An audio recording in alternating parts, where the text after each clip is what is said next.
Thank you very much. Thank you very much for coming to this warm environment from the wonderful outdoors.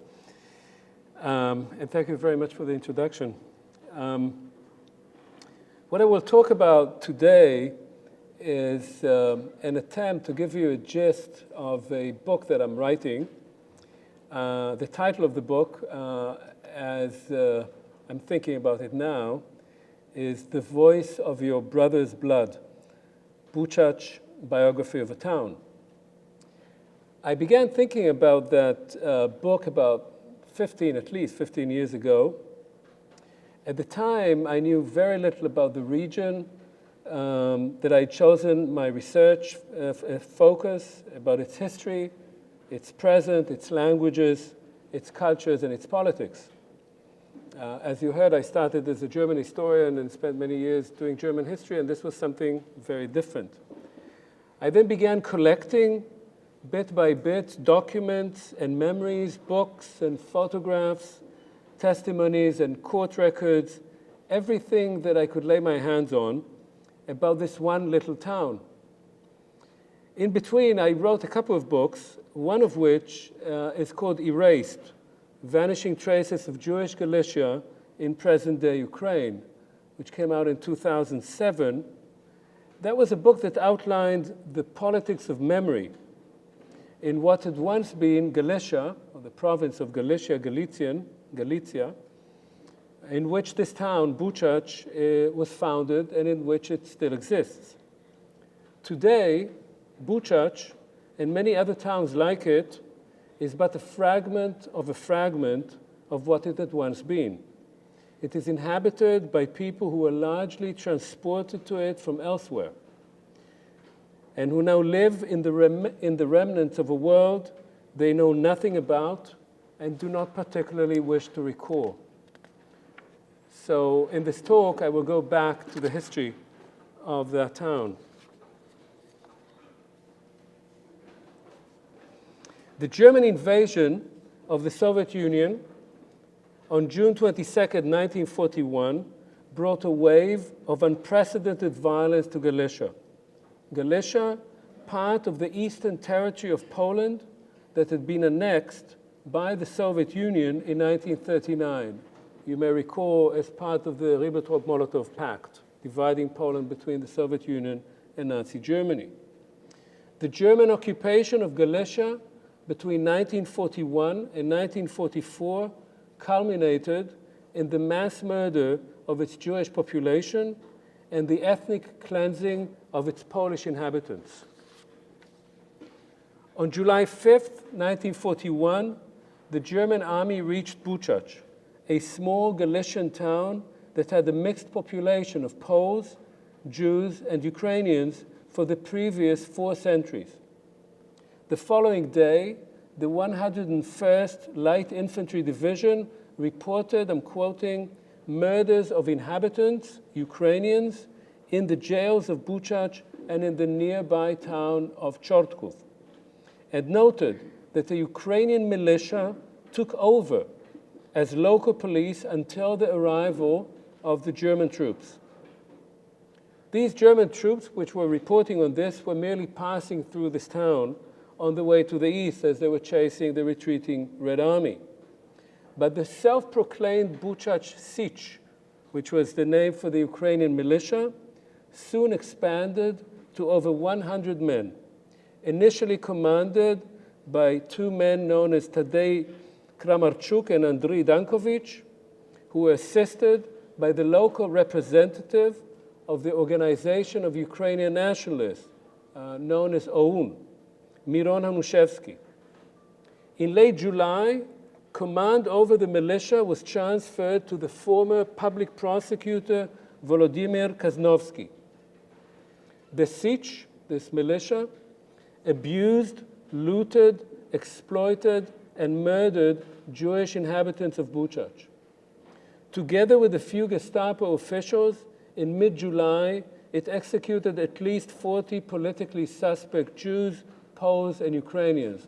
Politically suspect meant that they were considered to have been associated with the Communist Party. And on August 25th, 1941, the militia assisted a German police unit from the regional capital of Tarnopol in a mass shooting of up to 650 Jewish craftsmen and professionals, so-called intelligentsia, on the Federal Hill, not far from the center of Buchach. This was the first mass execution there. There were at the time approximately 8,000 Jews in Buchach, making up about half the total population, the rest being Polish and Ukrainian. Because many Jews were conscripted into the Red Army or fled to the east from the German army, and refugees were streaming in from the west, precise figures cannot be established. In early August, the Germans established a Jewish council, or Judenrat, of 12 men and a Jewish police known as Ordnungsdienst, or OD, that eventually expanded to about 30 policemen. These were Jewish policemen. The first head of the Judenrat, who was called Obmann, was a man by the name of Mendel Reich. He was the former chairman of the Kahal being the Jewish community leadership before the war. So he was one of the leaders of the community. He was assisted by a deputy, Rabbi Chaim Shapira, and a secretary, the lawyer and chairman of the General Zionist Party's local branch, Dr. Engelberg. Most other members of the Judenrat were lawyers, city and community leaders, political party chairmen, merchants, physicians, and teachers. That is, they belonged to the elite of that society. 3 of them were murdered in the mass shooting in August 1941. Soon thereafter, the Germans removed the first head, Reich, and appointed a man called Dr. Silberschlag, who was in turn replaced by the aforementioned Engelberg. The latter was described by witnesses after the war as an upright man. He escaped from Buchach with his wife and child, but the 3 were denounced by local inhabitants, caught and shot. In early 1943, the factory owner, Baruch Kramer, was appointed Obmann, head of the Judenrat. He was said to have been killed in the last liquidation of the community in June 1943, but from some documents that I've recently seen, it's quite possible that he survived. And we'll hear in a minute why.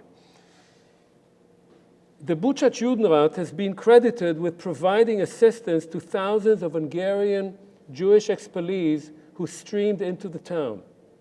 These Jews, the Hungarians, were soon thereafter driven out of Buchach and murdered in Kamieniec-Podolski by Police Battalion 320 on August 28, 31st, 1941. These are the men of that battalion. This was one of the first large-scale mass executions of Jews in Ukraine, and actually right at the beginning of the mass killing of Jews.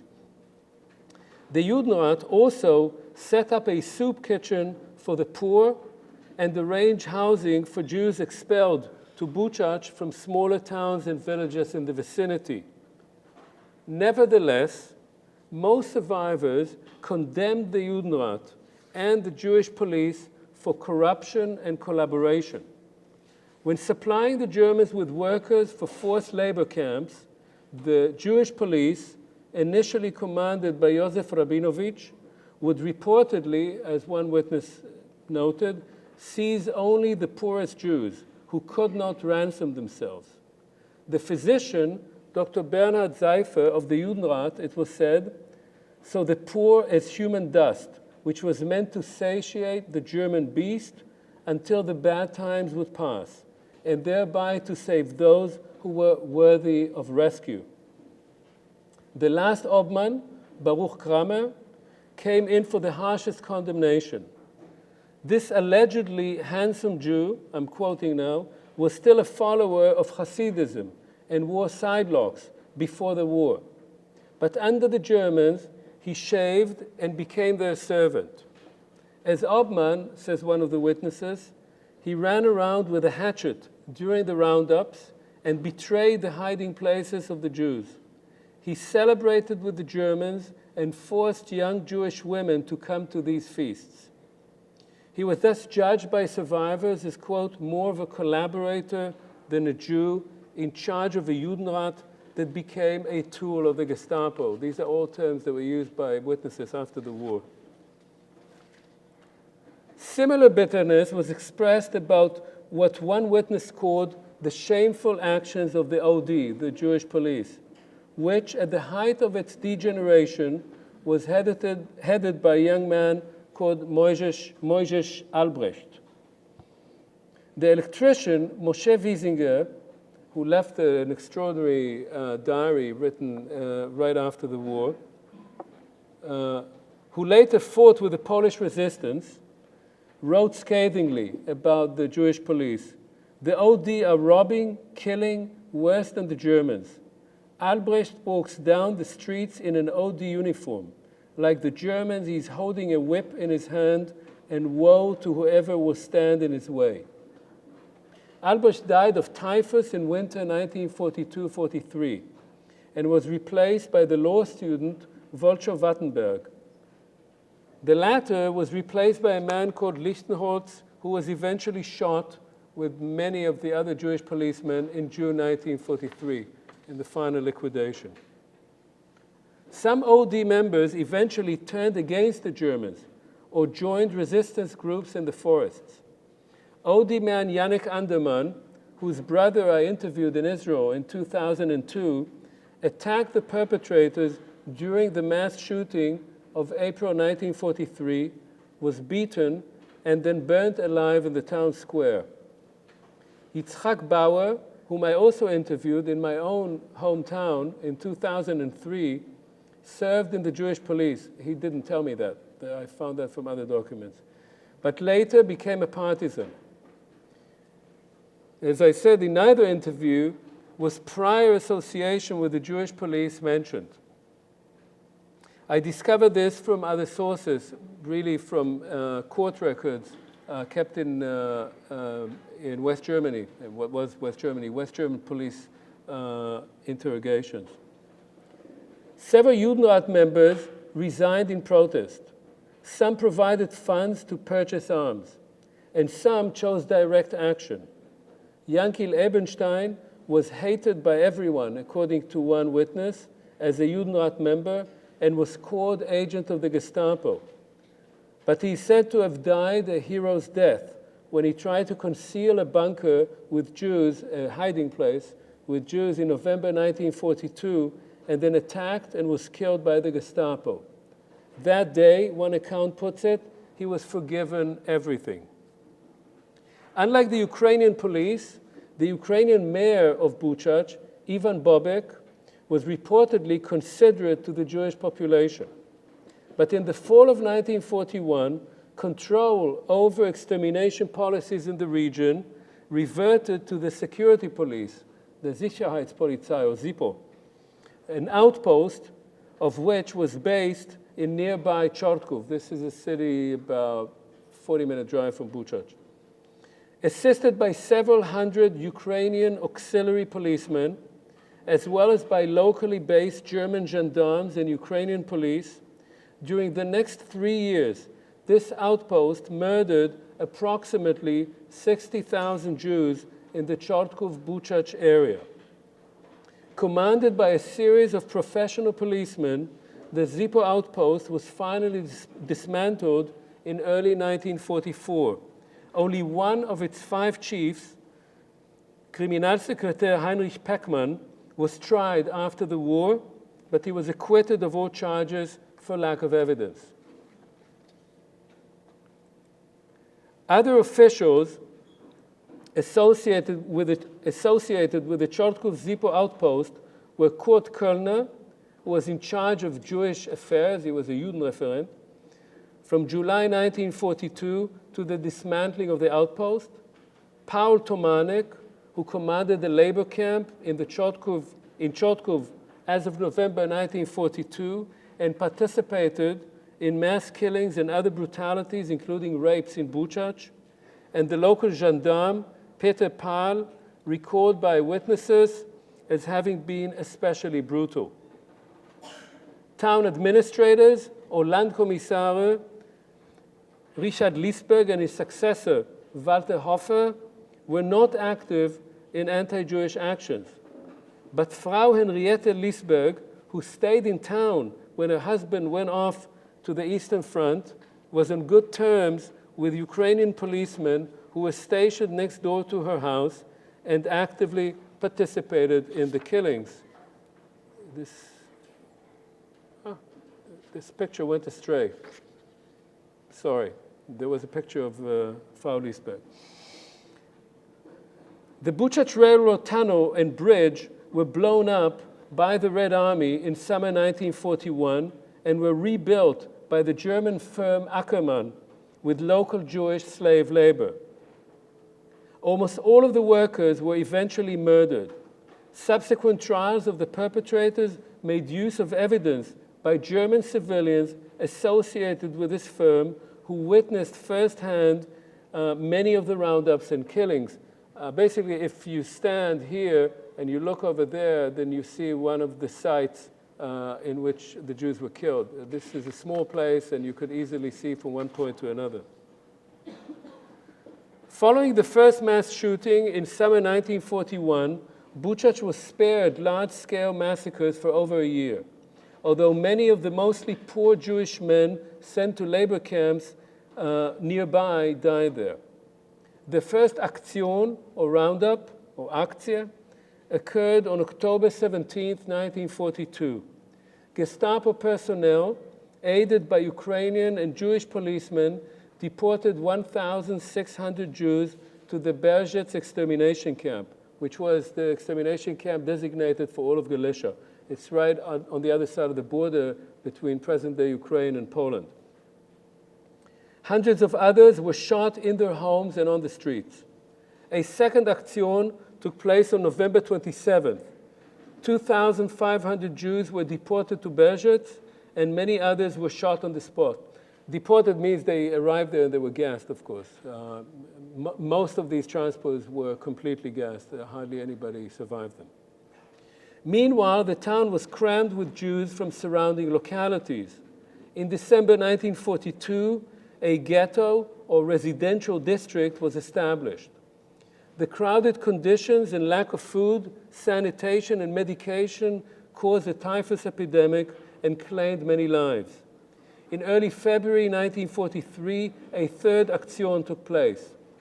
The 2,000 victims were led to the Fedor Hill, a short walk from the town center, and were shot in front of pre-dug mass graves. There were no more deportations to Berzhets. The bloodletting was so massive that the town's water supply was polluted. The surviving Jews were then divided between those who remained in the ghetto and those who, in return for high sums of money, joined the Judenrat and the police in a labor camp considered to be a safe haven. The German Baedeker tourist guide of 1943 describes Buchach as a town of 9,000 inhabitants, distinguished by its castle, town hall, churches, and monastery on the slope of the Fedor Hill. No mention is made of Jews. But on March 1, 1943, the German authorities reported the total number of residents in Buchach as 8,207. Sporadic killings continued throughout spring 1943, followed by a fourth major Aktion in April, when some 4,000 Jews still living in the ghetto were shot on the Fedor Hill and hundreds of others were killed on the streets. If you just for a second look at this, this is the Jewish cemetery, this is that Fedor Hill, and the town is in the middle. So you basically, these two sites are two hills on either side of the hill of the town. In mid-May, Buchach was declared Judenrein, and the surviving Jews, with the exception of those in the labor camp, were expelled to other towns in the area. Most of them were either killed on the way or subsequently slaughtered by the Germans, local collaborators, and bandits who attacked the farms in which they were employed. The labor camp in Buchach was liquidated in mid-June 1943. This was the safe camp. Some armed policemen, Jewish policemen, resisted the perpetrators, and in the course of the fighting, some of them managed to flee to the nearby forest and villages. The rest, some 1,800 people, were shot and buried on the Bashti Hill. This is the one where the Jewish cemetery was located. The hunt for hidden Jews continued with the assistance of local inhabitants. Reportedly, Jews were, quote, hiding among the peasants. Jews who were hiding among the peasants paid high sums for the shelters, and the peasants went to town and bought whatever they wanted. Consequently, the Ukrainian police began following these peasants, found Jews in attics, cellars, and so on, and shot them on the spot. This in turn unleashed large-scale denunciations, and the peasants themselves began to kill the Jews or evict them. A group of local Jewish resistors, mostly these former policemen, attempted to deter denunciations by shooting local Jew catchers, as they were called, Kowalski and Hayovsky. There were two guys who were particularly involved in that. This was perhaps one reason that about 800 Jews were still alive when Buchach was liberated on March 23rd, 1944. But on April 7th, a counteroffensive brought the Germans back to Buchach, and most of those last survivors were murdered. When the Red Army returned on July 21st, 1944, less than 100 Jews were still alive in the area.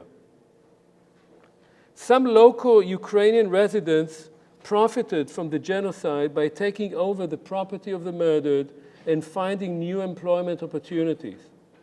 The Ukrainian gymnasium teacher, Viktor Petrakevich, noted in his unpublished diary in early January 1944 that although most people were living, I'm quoting, in unprecedented poverty, some of the people live well and comfortably.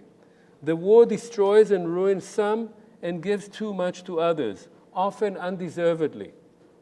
On March 22nd, the day before the Soviets arrived, he added, people, merchants, artisans, and so forth who live in former Jewish houses are moving out in view of the recent developments in the war. They anticipate Jewish revenge. The complicity of many local inhabitants in the murder of their Jewish neighbors, as well as the brutal ethnic cleansing of the Polish population by Ukrainian nationalists, cannot be understood without a deeper historical perspective. Like numerous other towns and villages throughout Eastern Europe, Buchach had been a multi-ethnic community for many centuries. The increasingly fraught relations between Ukrainians, Poles, and Jews in Galicia played a major role in World War II and the implementation of Nazi extermination policies there. They have also had a substantial effect on memory and its erasure in that part of the world to this day. And so I'll talk now a little bit about the origins of this town. This photo, by the way, is of young Ukrainian women marching in front of a stand, if you can tell, with the local leaders of Buchach with the Nazi flag. And they're dressed in sort of traditional Ukrainian dress. Buchach is located in present-day Western Ukraine, 84 miles southeast of Lviv, known also as Lvov, Lvov, and Lemberg. Its earliest records date back to the 13th century. Known to have had Jewish residents since 1500, the city flourished as a commercial hub in the late 16th and early 17th centuries. As Polish magnates invited the Jews of central Poland to develop their newly acquired estates in Podolia and Ukraine, they granted them numerous economic and political privileges. Thus a pattern was established whereby the Poles constituted the local nobility and some of the urban population. The Jews became a major part of the city residents, managed the estates of the nobles, dealt in trade and commerce, and worked as artisans, moneylenders, tavern keepers, and so forth. And the local Ruthenian, this was the original name, they later came to be known as Ukrainian, Ruthenian population were mostly peasant serfs. The town suffered greatly during the 1648 Cossack uprising, the Khmelnytsky uprising, in which Polish and Jewish residents of Buchach defended it against Cossack and peasant forces. But by 1672, the German tourist Ulrich von Verdum, who traveled there, could report that Buchach had been, quote, largely rebuilt, especially by the Jews, who are very numerous in this town as they are in all of Podolia and Rus. That same year, the town was the site of the Peace of Buchach between Poland and the Ottoman Empire. For the next few years, the river that passes in the middle of the town, known as the Strepa River, served as the border between the Polish kingdom and the Ottoman Empire. And in 1676, as reported by another tourist, the Frenchman François Paulin Delerac, the Turks accomplished a lasting destruction of the town. There was another siege and the town was destroyed. However, it was rebuilt.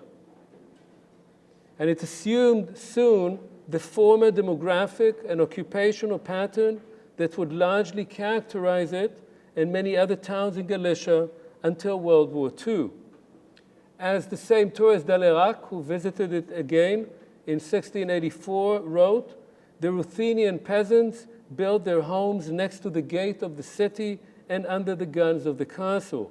Inside the city live only Jews and some Poles. In the 18th century, Buchach became an elegant and prosperous town whose population included over 1,000 Jews. This city hall is one reason that people in Ukraine still come to visit this town, because it's very well known, although it doesn't look as well now as it does in this photo. In the first partition of Poland in 1772, Galicia came under Austrian Habsburg rule. This is when the name Galicia is coined. Following Enlightenment principles, the new regime annulled many of the privileges of the Jewish population, although eventually some of the more draconian laws were revised or ignored, and Jews obtained the right to buy themselves out of military service, which meant that the poor served disproportionately. In the wake of the 1848 revolution and the constitutional phase of what became the Austrian-Hungarian Empire, the condition of the Jews in Buchach also improved. If you look here, Galicia is up here. This is the entire Austro-Hungarian Empire, which was made of many nations, peoples, languages, and religions. By 1870, the town had a population of 6,077 Jews, who constituted 2/3 of its entire population, the highest recorded ratio in the history of Buchach. And in the first municipal elections in 1874, 12 Jews, 9 Poles, and 9 Ukrainians were elected to the municipal council. Finally, in 1879, the town elected the Jewish mayor, Bernhard Stern, who remained in that position for no less than 42 years, becoming later also the head of the Jewish community and member of the Austrian parliament.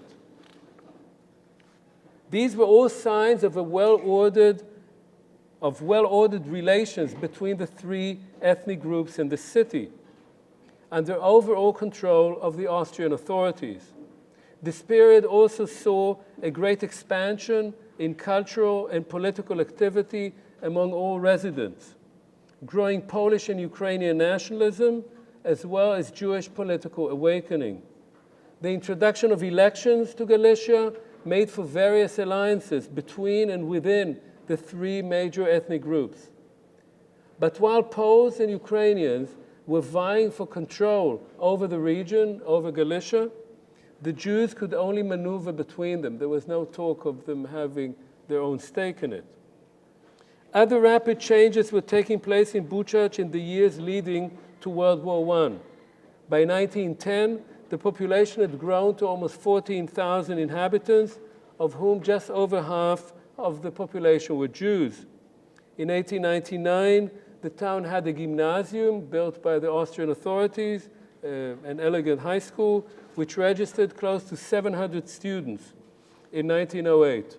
About a quarter of them, or more, about a third of them were Jews. Thanks to the gradual industrialization of the region, Jews could also be found as workers in the expanding factories, workshops, and breweries, although most remained artisans of various types and were quite poor. The relative poverty of Galicia meant that many Jews, as well as Ukrainians, chose to emigrate overseas. This explains the changing demographic ratio in the town. Others veered towards Zionism, whose territorial focus was elsewhere, or towards socialism, which seemed to offer a solution to the vexing question of Jewish existence in an era of integral nationalism. Now, in World War I, Buchach was devastated. Following World War I, in that area, the fighting did not end. The moment the Austro-Hungarian Empire collapsed, a war began between Poland and Ukrainian nationalists in Western Ukraine who were trying to create an independent Western Ukrainian state. So the fighting lasted there all the way from 1914 to 1921. There was also fighting with Bolshevik Russian Red Army units in this region. Buchach was struck especially severely because it straddled the front line. It changed hands 4 times. It lost about 60% of its houses. About 2,000 of its Jewish inhabitants fled from the town, mostly to the west, to Vienna, to Budapest, to Prague. Abba Lev, a young Russian Jewish soldier, visited Buchach hours after the Russians occupied it for the second time in summer 1916, and he left a description of what he saw. He wrote, "The town presents a terrifying picture of destruction, vandalism, and cruelty.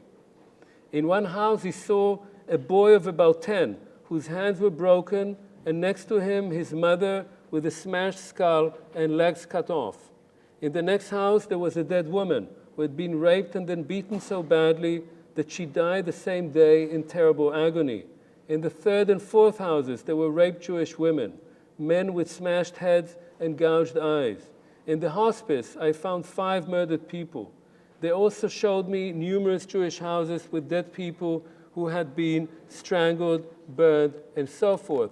The unit that occupied that town right a few hours earlier was a Cossack cavalry formation.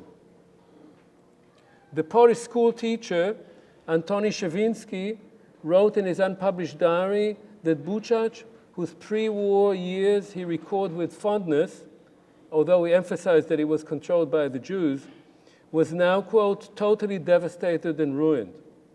Subsequently, Ukrainian nationalist troops also ran riot in the town, which was simultaneously struck by a typhus epidemic that claimed many lives.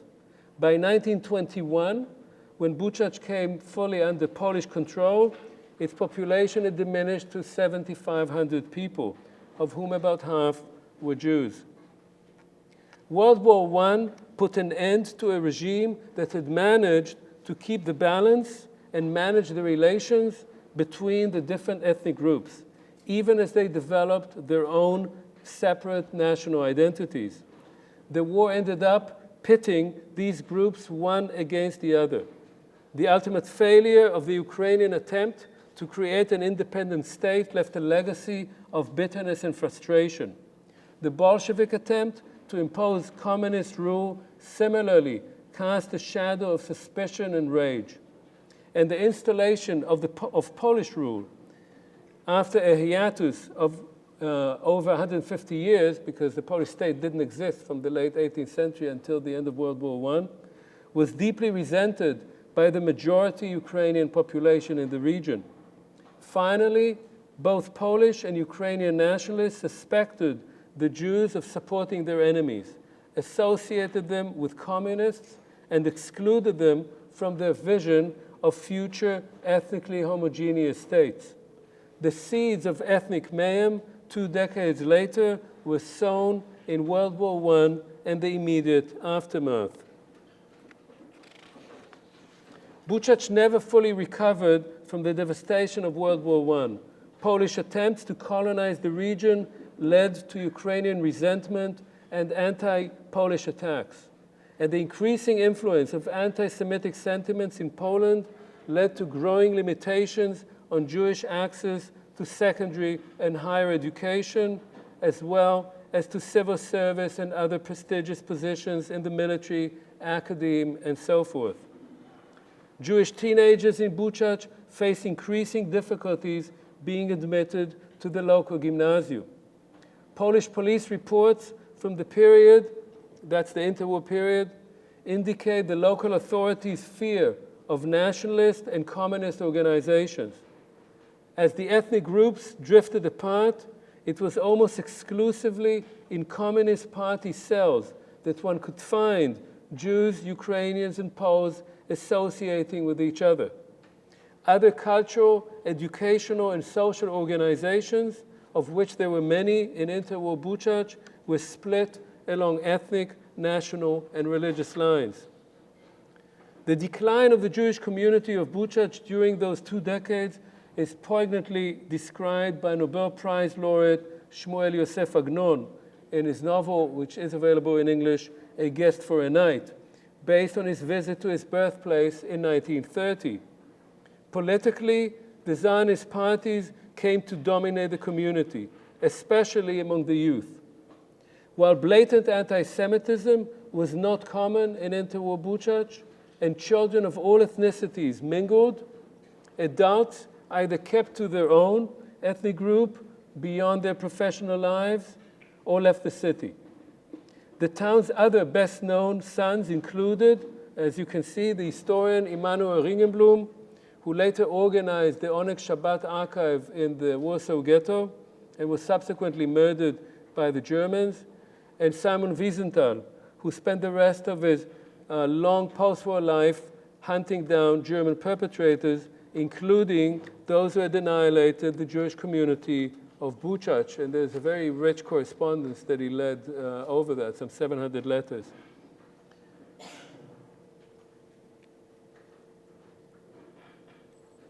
The ethnic conflict, or the notion of ethnic identity in that period can be seen from the Polish census of 1931.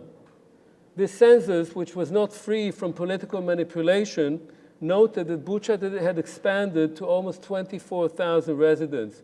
It really means that it included a lot of villages in the area that were Polish villages.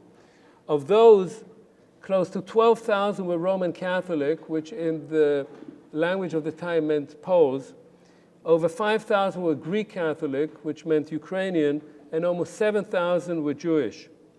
More than 13,000 residents gave their mother tongue as Polish. By presumably including Polish villages, the authorities tried to present a predominance of Poles in a region where Ukrainians were the rural majority and Jews the majority or plurality of city dwellers. Yet they could not conceal the complex ethnic structure of the region. That some 2,000 people declared the language they spoke at home as Ruthenian rather than Ukrainian, and over 400 residents gave their mother tongue as Hebrew, which it obviously wasn't, indicated nationalist splits within ethnic groups. That is, people were trying to assert their national identity.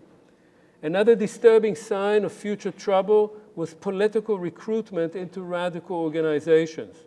Thus, a significant number of Ukrainians who later became members of the militia and police under the German occupation, these people I mentioned earlier, such as in the Sich, and played an active role in murdering their Jewish and Polish neighbors, were members of the Buchach branch of the Organization of Ukrainian Nationalists, OUN, in the 1930s. When the Soviets entered Buchach on September 18, 1939, many Ukrainians greeted them as liberators from Polish oppression, as did not a few young working class, and politically active Jews who believed that the new regime would provide them with greater educational and employment opportunities. But Soviet rule in Eastern Poland quickly crippled the economy and greatly restricted cultural and religious life. Thousands of citizens were deported to the interior of the Soviet Union. The identity of the Soviets' main victims was at the time, and has remained to this day, highly disputed. Who were they mostly after? Contemporary Polish reports claimed the deportations of Ukrainians and Jews were, quote, of a clearly political and preventive nature, whereas those opposed aimed at the destruction of the nation's substance. And indeed, on February 10th, 1940, almost 32,000 mostly Polish residents of this region, the Tarnopol region, where Buchach was located, were deported to the interior. But on August 5th, 1940, between 20 and 25,000 Jewish refugees were deported from Lviv to Kazakhstan. In Buchach alone, 174 Jewish refugees were incarcerated in the Jewish orphanage and then deported to Siberia. Ukrainian nationalists underwent massive arrests on the eve of the German attack, and once the Germans crossed the border, up to 30,000 political prisoners, mostly Ukrainians, were executed by the NKVD, the Soviet secret police, including several prominent Buchach residents. These widespread arrests, deportations, and executions decimated the elites and let loose a wave of denunciations and violence. The Soviets recruited people from among the Jews and the Ukrainians who had been marginalized by the previous Polish authorities. The association of Jews with communists, dating back to the struggle for Ukrainian independence, was resurrected and magnified under the impact of NKVD executions of Ukrainian nationalists and of Nazi propaganda against alleged Judeo-Bolsheviks. The more radical elements of Ukrainian nationalists under the leadership of Stepan Bandera, it was called the OUN-B because of Bandera, now stood ready to unleash their fury on what they saw as Jewish communists and Polish colonizers as soon as the Soviets withdrew. These events played a crucial role in what transpired in late June and early July 1941, when a wave of pogroms swept through Galicia and claimed the lives of thousands of Jews, killed in large part by Ukrainian nationalists, some Polish pogromists, and increasingly German police and army units. It also constituted a fundamental component of the different memories of World War II among Poles, Jews, and Ukrainians. For the liberation fighters of Western Ukraine were also those who collaborated with the Germans in the murder of the Jews, and who largely, on their own initiative, perpetrated a campaign of bloody ethnic cleansing against the Poles in Volhynia, just north of Galicia, and Galicia. This is also why the Jewish memory of events in Galicia includes not only rage and horror at the extermination policies of the Germans, but is also imbued with a deep sense of betrayal vis-à-vis the Ukrainian population. The German executioners were thin on the ground. Much of the rounding up, plunder, humiliation, and murder was carried out by Ukrainian auxiliary units and policemen. While thousands of Ukrainians, and at least proportionately probably more Poles, hid Jews, the vast majority either refused them any help or actively denounced them and took over their property. Because so much of the killing occurred in the towns and their vicinity, and because so many of the killers and victims had known each other personally before the war, the Holocaust in these parts of Europe took on a particularly intimate and gruesome character. Finally, this is also why the three ethnic groups in Galicia saw the end of the German occupation so differently, and why it evokes such contradictory memories of this to this very day. For many Ukrainians, the arrival of the Red Army was seen as a reoccupation. For those Poles who had not already been evacuated by the retreating Germans, the Soviets provided a last-moment rescue from widespread massacres by Ukrainian nationalists. For the Jews, this was liberation, and the encounter with the many Jewish soldiers and officers in the first fighting ranks of the Red Army was perceived as almost miraculous, just as for Ukrainian nationalists, it reaffirmed the suspicion that Jews and Bolsheviks were synonymous and united in their determination to once again enslave Ukraine. Now, the voices of the victims of history are far less often heard than those of politicians who exploit their victimhood or of the scholars who write about them. When we listen to the victims' voices, we never find precisely what we expected. We are forced to retreat from generalizations and simplifications and to concede that the individual's experience is always more complex than the manner in which it is subsequently presented by others. One such voice, which provides a glimpse of this complexity of individual experience and memory, is that of one witness I'll tell you a little bit about, Eja Spielberg-Flietman, who recounted their experience in a videotaped testimony in 1995. Born in 1930 in Chortkov, near Buchach, Eja remembered her classmates, I'm quoting, abusing me, calling me Jew. I was 9 years old. I used to do homework with Christian children, but we didn't have any social activities together.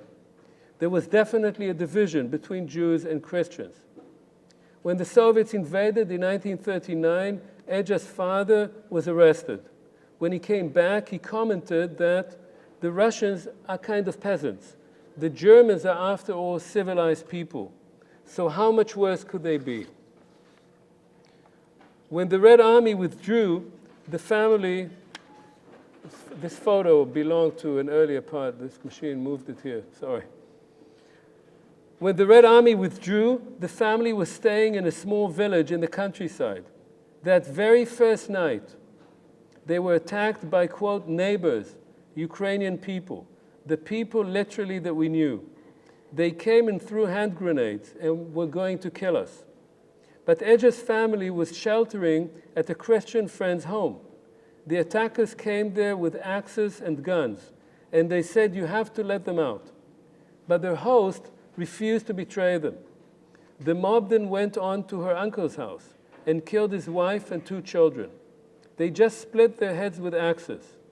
One of the people who were splitting their heads was a Ukrainian teacher. I knew her very well. She was one of my teachers. Another Jewish family of 7 was also attacked.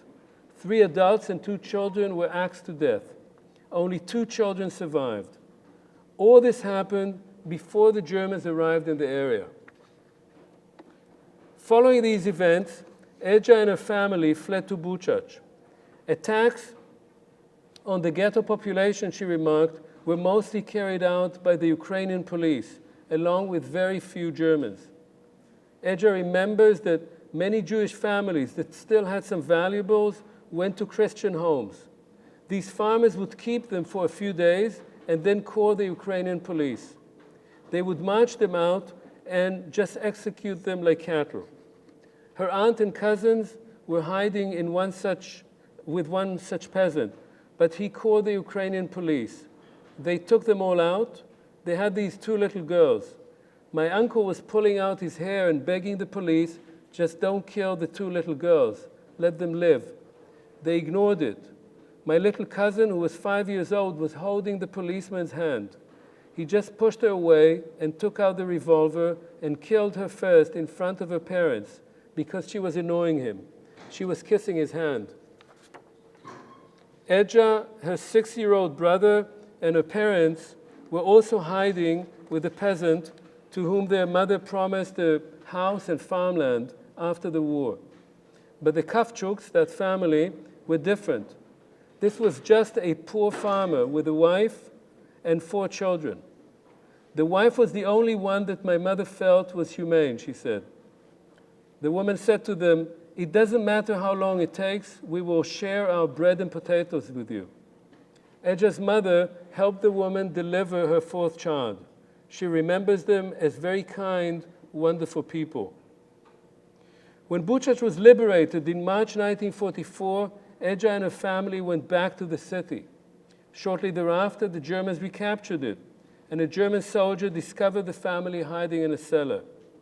Edja's mother told the girl to run to a neighbor that she knew very well.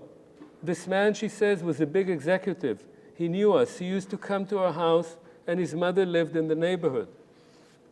Edja recounts, I went to this Mrs. Husler, who knew me as a child, who knew my parents, and I said, they know we are Jews. They're going to kill us all. My mother told me to come to you. I remember she took me like this by the clothes and threw me out. She said, you can go. She had some outhouse. You can go and sit there. She wouldn't even offer me a drink of water. That day, Edja's father was caught on the street and executed by the Germans. But Edja, her mother, and her brother managed to slip out of the town. They tried to reach the Soviet lines, and Edja ended up working with Ukrainian girls for a German army unit. But the other girls suspected she was Jewish and it denounced her to the German commander, who then also discovered her mother and brother hiding in the vicinity. Rather than killing them, this Wehrmacht officer took them away from the front. He was a big man, and he says, live well. And he left. And he then turned back on his horse one more time, and he said, I hope you live well. Shortly thereafter, the Red Army marched in. Edja liked the Russians. They were very nice to us. They showed no anti-Semitism whatsoever. Many of the officers and the pilots were Jewish. But she said she was very happy to get away from the Ukrainians because they had pogroms after the war. They left a big scar upon me. And I think my family was mostly killed by them. I would say 80% were killed by the Ukrainians who were our friends. This was the memory of one Jewish girl. It is complex and ambivalent, and like so many others, her family was both saved and betrayed by Ukrainians. In her case, as in several others known to me, more than once, Germans also stepped in and saved Jewish lives. This does not change the general picture.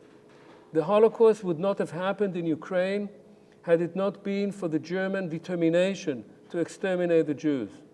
And thousands of Ukrainians risked their lives and saved Jews by hiding them, providing them with food, helping them escape.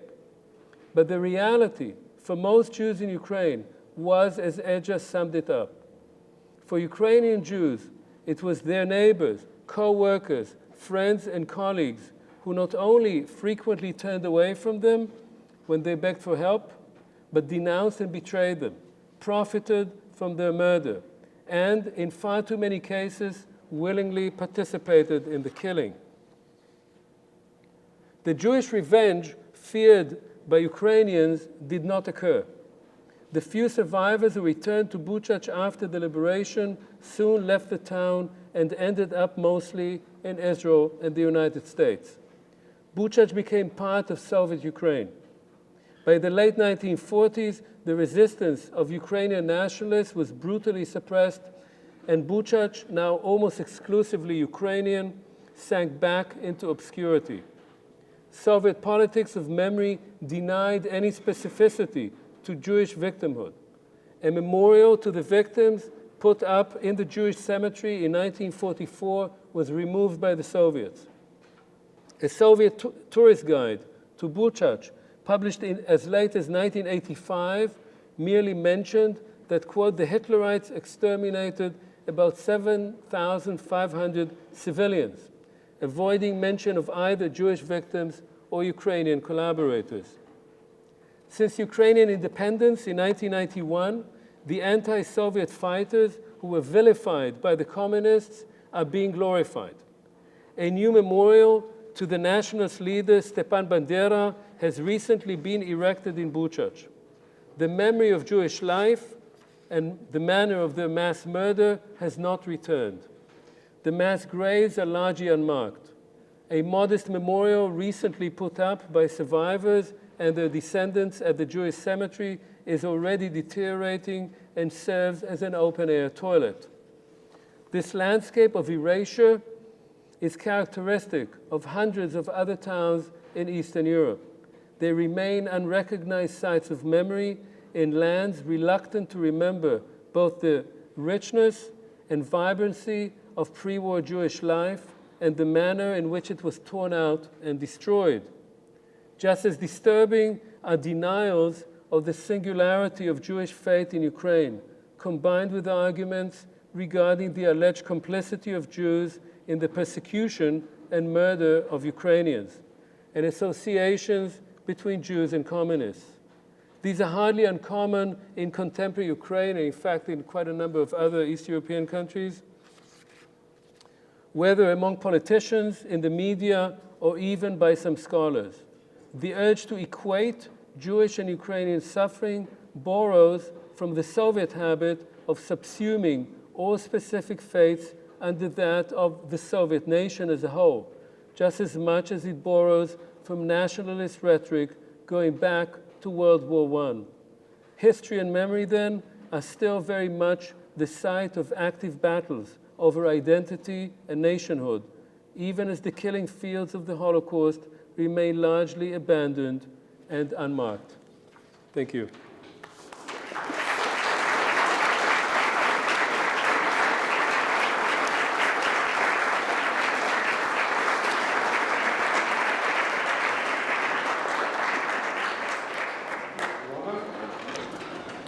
You might have gathered from this little history of this sort of extraordinarily difficult. It would have been impossible at all prior to the collapse of the Soviet Union and the subsequent opening of archives in places like Ukraine. And as other scholars have pointed out, for anyone to really study the Holocaust in Eastern Europe, one thing that really is required is a mastery of multiple languages. Not only German and Hebrew and Yiddish and perhaps Polish and Russian and Ukrainian. There are very few places in the world that even can train students anymore to learn these languages. So we have to admire scholars like Omer who have taken the trouble to travel to these places, to master the materials, and trace down the details. Again, thank you. Would anyone like to ask a question? It's already 6:30. There's one way back in the back. Since the town was a multi-ethnic town, was the actual government of the town, was it multilinguistic or? Yeah, the question of the language is interesting. People spoke different languages. There were official languages, which changed over time. So it depends which period we're talking about. If you talk about the period under Austrian rule, the official language was German, but much of the former bureaucracy before they came, and much of the former upper class spoke Polish. Ruthenian was spoken by the peasants. The Jews spoke among themselves Yiddish. As you move into the 19th century, from the last third of the 19th century, that area, Galicia, receives autonomy. There's Polish autonomy in that area. That means that it's quite an interesting aspect if you compare that part of the empire to Bukovina, to a province that's just south. Because in that part, Polish then becomes again the language of education and of career. So anybody who wants to make it has to learn Polish. And Jews would, before that, if they wanted to move up, learn German, now switch from German to Polish. In other areas, German remains the main language. There's also an interesting, the difference there between Polish and Ukrainian is not huge. There's a lot of overlap. And so often it was hard to tell whether people were of one ethnic group or another. And what distinguished them was their religion, not so much their language. And it simply meant that if you were Roman Catholic, you were Polish. If you were Greek Catholic in that area, that was the religion to be Ukrainian. And you could switch from one identity to another if you change your religion. The language came along with that.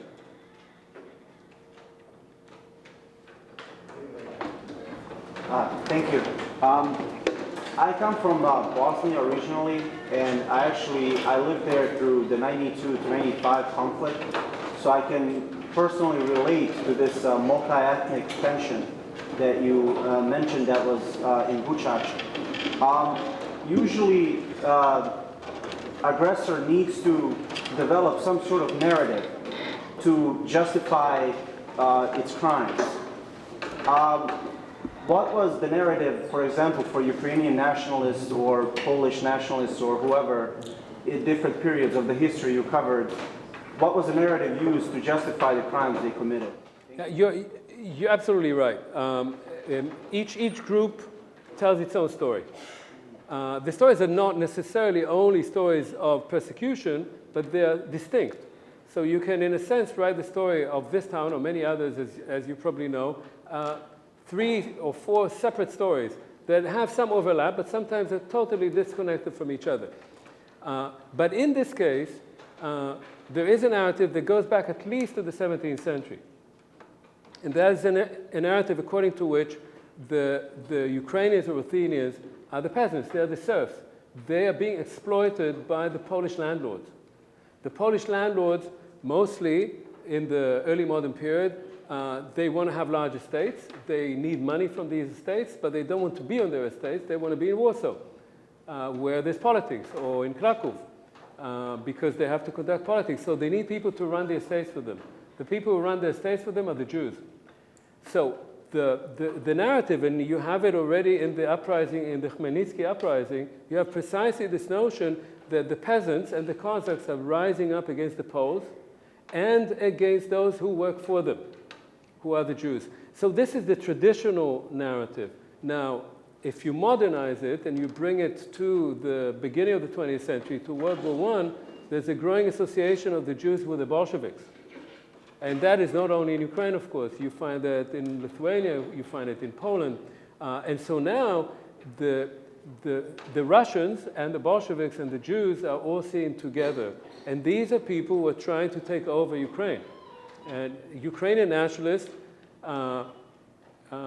for decades, really from the middle of the 19th century, are trying to dissociate Ukraine from Russia. And Russians speak of Ukraine as Little Russia, which Ukrainians don't really think they are. And so the association of Jews with Bolsheviks, Bolsheviks with Russians, adds a huge power to this more traditional narrative. I'm afraid that we're out of time, so once again, thank you, Omer, thank you all. Thank you.